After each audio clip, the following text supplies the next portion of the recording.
তোমার নামে নীলচে তারা গল্প। ভিডিওটি ভালো লাগলে লাইক কমেন্ট করবেন এবং সাবস্ক্রাইব করে রাখবেন। আদ্রিয়ান একজন করে স্টুডেন্টদের নাম বলে আর তারা দিয়ে অতিথিদের ফুল দিয়ে বরণ করে নেয়।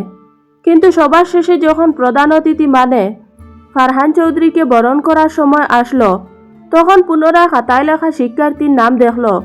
খাতায় স্পষ্ট মেঘের নাম বেশি উঠল।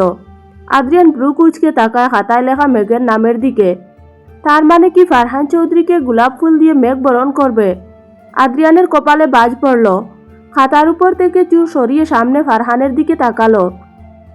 ফারহান স্টেজে গোটা অনুষ্ঠানের দিকে না তাকিয়ে খুব মনোযোগ সহকারে মেঘকে দেখে যাচ্ছে।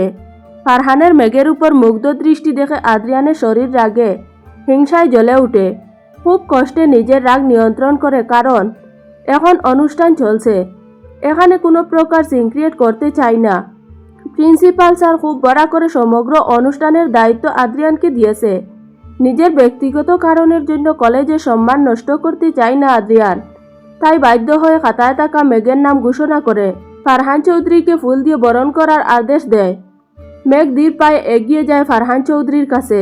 এরপর মুখে মিষ্টি হাসি বজায় রেখে তার হাতে থাকা ফুল দেয় ফারহানকে। ফারহান স্টুলে বসে থাকা অবস্থায় থেকে উঠে দাঁড়ালো। এরপর মেঘের হাত থেকে ফুল নেয়।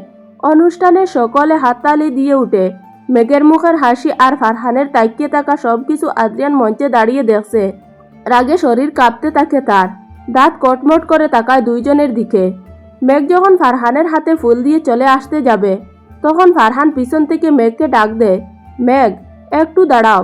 পিছন থেকে ফারহানের ডাক শুনে মেঘ আবার ঘুরে সামনের দিকে ঘুরে দাঁড়ায়। মেঘ জিজ্ঞেস করে, কি হয়েছে ফারহান স্যার, হঠাৎ দাঁড়াতে বললেন কেন? মেঘের প্রশ্ন শুনে ফারহান তার হাতে থাকা ফুলের তুড়া থেকে একটা গোলাপ আর আঙ্গুলের বাজে নিয়ে নেয়। এরপর একটু এগিয়ে দেয় মেঘের দিকে। তাকিয়ে মুচকি হাসি দিয়ে বলে, মেঘ তোমার সাজসজ্জা অপূর্ণ থেকে যায় শুধুমাত্র একটা ক্ষুদ্র জিনিসের জন্য। ফারহানের প্রশ্ন শুনে মেঘ বেশ অবাক হয়ে বলে, কি জিনিস? ফারহান তার হাত বাড়িয়ে মেঘের কপাল স্পর্শ করে। এরপর মেঘের কপাল জমে বাবরি চুল কানের পিঠে গুজে দেয় আর তার আঙ্গুলের বাজে রাখা গোলাপ ফুল মেঘের কানের উপরে থাকা চুলের উপর গেঁথে দেয়।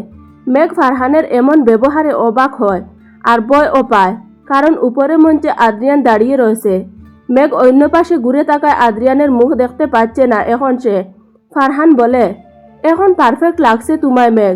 আদ্রিয়ানের ভয়ে মেঘের মুখ দিয়ে কোনো শব্দ উচ্চারণ হয় না, কিন্তু তবু ও সৌজন্য রক্ষায় বলে, ধন্যবাদ ফারহান স্যার, আমি এখন আসি। ফারহানকে আর কোনো কথা বলার সুযোগ না দিয়ে মেঘ দ্রুত পিছন থেকে ঘুরে সেখান থেকে চলে আসে। আদ্রিয়ান মঞ্চে দাঁড়িয়ে সব দেখছিল। ফারহানের ব্যবহার এখন তার সহ্য সীমানার বাহিরে চলে গেছে। আদ্রিয়ান হাত মুষ্টিবদ্ধ করে রাগ নিয়ন্ত্রণ করার চেষ্টা করে। আদ্রিয়ান মনে মনে বলে, ফারহান আর একবার শুধু তুই আমার বউয়ের গায়ে হাত দেওয়ার চেষ্টা করে দে। তোকে যদি আমি খুন না করে ফেলি, তবে আমার নাম আদ্রিয়ান রেদওয়ান নয়। ওহ বেচারা, আদু বেবি জেলাস। নবীনবরণ অনুষ্ঠান শুরু হয়ে গেছে। সকল ছাত্রছাত্রীরা আনন্দ করছে।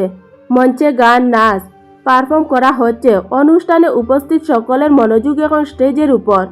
ফারহান বেশ মনোযোগ সহকারে অনুষ্ঠান উপভোগ করছে। তার চোখ বারবার মেঘকে খুঁজে যাচ্ছে, কিন্তু মেঘ আশেপাশে কোথাও নাই। বিদায় চুপচাপ চেয়ারে বসে থাকলো। কলেজের করিডোরে দাঁড়িয়ে মেঘ দূর থেকে অনুষ্ঠান দেখে যাচ্ছে। দূরে দাঁড়িয়ে থাকার প্রধান কারণ ফারহান। মেঘ জানে যদি সে অনুষ্ঠানের জায়গায় উপস্থিত থাকে, তবে সবসময় ফারহান তার দিকে তাকিয়ে থাকবে আর এই নিয়ে আদ্রিয়ান রাগ করবে। তাছাড়া কলেজের অন্য শিক্ষার্থীরা ফারহান আর মেঘকে নিয়ে সন্দেহ করতে পারে। শুধু শুধু অহেতুক ঝামেলা এখন মেঘ চাই না। মেঘের এখন ও আদ্রিয়ানের সাথে ডিভোর্স হয়নি, সে এখন অবিবাহিত। একজন বিবাহিত নারীর এমন করে পরপুরুষের সাথে কথা বলা উচিত নয়। মেঘ দূরে দাঁড়িয়ে থাকার পর ও তার চোখে মুখে বিরক্তির চাপ স্পষ্ট, যার প্রধান কারণ হলো তার শাড়ি।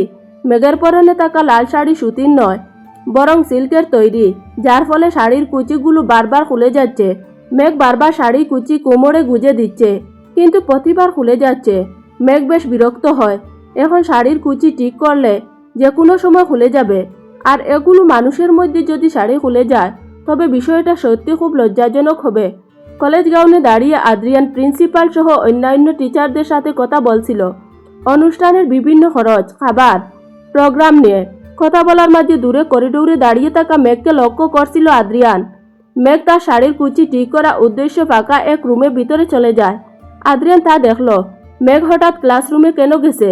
আদ্রিয়ান যখন মেঘের কথা ভাবছিল তখন হঠাৎ পাশে থাকা প্রিন্সিপাল স্যার বলে ওঠে, আদ্রিয়ান, অনুষ্ঠান শুরু হয়ে গেছে, চলো সেখানে যাও। স্যার, আপনারা যান, আমি এখনই আসছি। ওকে, দ্রুত চলে এসো।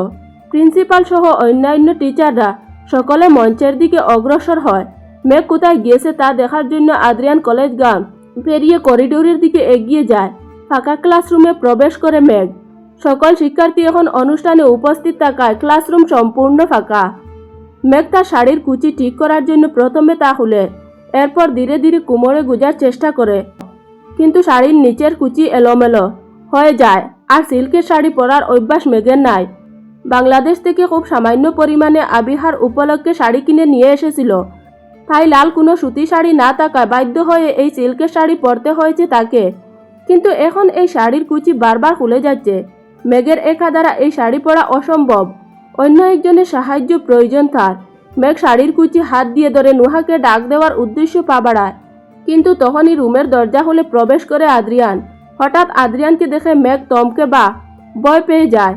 তার হাতে থাকা শাড়ির কুচি ছুটে যায়, শাড়ির নিচের অংশ মেঝেতে পড়ে যায়। মেঘ বলে, আদ্রিয়ান স্যার, আপনি এখানে কি করছেন?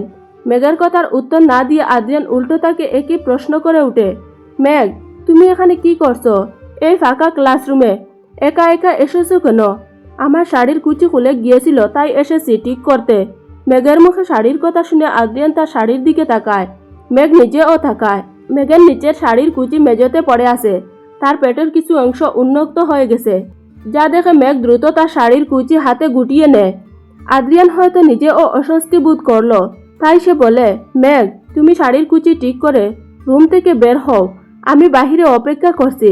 আদ্রিয়ান যখন কথাটা বলে রুম থেকে বের হয়ে যাবে, তখন পিছন থেকে মেঘ বলে ওঠে, আদ্রিয়ান স্যার, আমি একা শাড়ি পরতে পারবো না, তাই দয়া করে একটু নুহাকে ডাক দিয়ে দিবেন। কিন্তু মেঘ, নুহা এখন স্টেজে ডান্স করবে, ও কি করে আসবে? আদ্রিয়ান কথা শুনে মেঘের কপালে চিন্তার বাজ পড়ে। এখন সে কি করবে? নুহা ছাড়া আর কে তাকে সাহায্য করবে? মেঘের বিচলিত মুখ দেখে আদ্রিয়ান বলে ওঠে, মেঘ, আমি তোমার সাহায্য করব কি? আদ্রিয়ানের কথা শুনে মেঘ ব্রু কুঁচকে বলে, কি, আপনি কি করে শাড়ি পরাতে সাহায্য করবেন? অনুষ্ঠানে মঞ্চে ফারহান বেশ অনেক সময় ধরে বসেছিল, কিন্তু কুতা ও মেঘকে দেখতে না পেয়ে সে বিচলিত হয়। কোথায় চলে গেছে মেঘ? ফারহান পাশে থাকা একজন ছাত্রীর কাছ থেকে জানতে পারে মেঘ কলেজের করিডোরে দাঁড়িয়েছিল। ফারহান ওয়াশরুমে যাওয়ার কথা বলে কলেজ করিডোরে মেঘের কাছে যায়, কিন্তু করিডোরে মেঘ বা আদ্রিয়ান কাউকে খুঁজে না পেয়ে ফারহান আশেপাশে খুঁজতে থাকে। হঠাৎ এক ফাঁকা রুম থেকে আওয়াজ শুনে ফারহান সেখানে যায়। দরজা খোলা দেখে ফারহান ভিতরে প্রবেশ করে বলে, মেঘ। ফারহান মেঘ বলে ডাক দিতেই ভিতরে থাকা দুইজনই চমকে ওঠে। মেঘের বুকের ভিতরটা কেঁপে ওঠে। তখন মেঘ শাড়ির কুচি ঠিক করছিল। ফারহানের ডাক শুনে মেঘ চোখ বড় বড় করে আদ্রিয়ানের দিকে তাকায় সে। আর আদ্রিয়ান এক সেকেন্ডের জন্য ও সময় নষ্ট না করে এক পা এগিয়ে এসে মেঘের সামনে দাঁড়িয়ে যায়, যেন ডাল হয়ে। ফারহান অবাক দৃষ্টিতে থমকে দাঁড়িয়ে পড়ে। ওহ সরি, আমি জানতাম না এখানে কেউ আছে। ফারহান চোখ বুলিয়ে নেয় রুমের ভিতর, তারপর আদ্রিয়ানের দিকে তাকিয়ে ব্রু কুঁচকে বলে, আপনি এখানে? আদ্রিয়ান ঠান্ডা কিন্তু ভয়ঙ্কর স্থির কণ্ঠে উত্তর দেয়, হ্যাঁ, এটা আমার কলেজ। এখানে থাকাটা কি কোনো সমস্যা? ফারহান হালকা হাসে, না, সমস্যা না, কিন্তু। তার চোখ ঘুরে আবার মেঘের দিকে যায়। মেঘ মাথা নিচু, মুখে স্পষ্ট অস্বস্তি। ফারহান ধীরে ধীরে বলে, আমি মেঘকে খুঁজছিলাম, অনুষ্ঠানে ওকে পাওয়া যাচ্ছিল না। আদ্রিয়ান চোখ দুটো সরু হয়ে আসে। ও এখন ব্যস্ত, আপনার কোনো দরকার থাকলে পরে কথা বলতে পারেন। এই ব্যস্ত শব্দটা শুনে মেঘের কান লাল হয়ে ওঠে। ফারহান কথার ভেতরের অর্থ বুঝে যায়, তার হাসিটা মিলিয়ে যায়। ও নিজেই বলুক। ফারহান সরাসরি মেঘের দিকে তাকিয়ে বলে, মেঘ, তুমি ঠিক আছো? মেঘ কথা বলতে যাবে, কিন্তু তার আগে আদ্রিয়ান এক ধাপ সামনে এসে বলে ওঠে, ও ঠিক আছে, আর আপনার এতটা কনসার্ন দেখানোর দরকার নেই। এই কথায় ফারহানের চোখে ঝিলিক খেলে আসে। এই কথায় ফারহানের চোখে ঝিলিক খেলে যায়। দরকার আছে? কারণ কি? আদ্রিয়ান কণ্ঠটা এবার একটু উঁচু করে। পরিস্থিতি ভয়ঙ্কর রকমের টান টান হয়ে ওঠে। মেঘ বুঝে যায় আর এক সেকেন্ড দেরি হলে এখানেই বড় কিছু ঘটে যাবে। সে সাহস সঞ্চয় করে আদ্রিয়ানের হাতের হাতা আলতো করে টানে নিচু স্বরে বলে, স্যার প্লিজ। এই একটি মাত্র শব্দে আদ্রিয়ান থেমে যায়। তার চোখে রাগ আছে, অধিকার আছে, কিন্তু মেঘের কণ্ঠে অনুরোধ থাকায় সে এক পা পিছিয়ে যায়। মেঘ একবার ফারহানের দিকে তাকায়, স্বাভাবিক থাকার চেষ্টা করে বলে, ফারহান স্যার, আপনি দয়া করে অনুষ্ঠানে ফিরে যান। ফারহান কিছুক্ষণ চুপ করে তাকিয়ে থাকে মেঘের দিকে। তার চোখে সন্দেহ, কষ্ট আর প্রশ্ন একসাথে বর করে। আচ্ছা, সে ধীরে বলে, কিন্তু মেঘ, আমাদের কথা অসম্পূর্ণ রইল। এই কথা শুনে আদ্রিয়ানের হাত আবার মুষ্টিবদ্ধ হয়ে যায়। ফারহান রুম থেকে বেরিয়ে যায়। দরজা বন্ধ হতেই ঘরের ভিতর অদ্ভুত নীরবতা নেমে আসে। মেঘ হাত ছেড়ে বাঁচে, কিন্তু সেই স্বস্তি বেশিক্ষণ থাকে না। আদ্রিয়ান ধীরে ধীরে তার দিকে ঘুরে দাঁড়ায়। তার চোখে এবার আর আগুন না, বরং ভয়ঙ্কর ঠান্ডা জ্বর, অসম্পূর্ণ কথা। সে নিচু কণ্ঠে বলে, মেঘ, তোমার আর ফারহানের মাঝে ঠিক কতটা ইতিহাস আছে? মেঘ চুপ করে থাকে। এই নীরবতায় আদ্রিয়ানের কাছে সবচেয়ে বড় উত্তর হয়ে দাঁড়ায়। সে একদম কাছে এসে দাঁড়ায়, কণ্ঠে চাপা হুমকি। একটা কথা মনে রাখবে মেঘ, আমি সহ্য করতে জানি, কিন্তু সীমা পেরোলে আমি ভয়ঙ্কর হয়ে উঠি। মেঘ চোখ তুলে তাকায় আদ্রিয়ানের দিকে। এই প্রথম সে বুঝতে পারে, ফারহান আসা মানে শুধু অতীত নয়, এটা তার বর্তমান আর ভবিষ্যৎ দুটোকেই তছনছ করে দিতে পারে।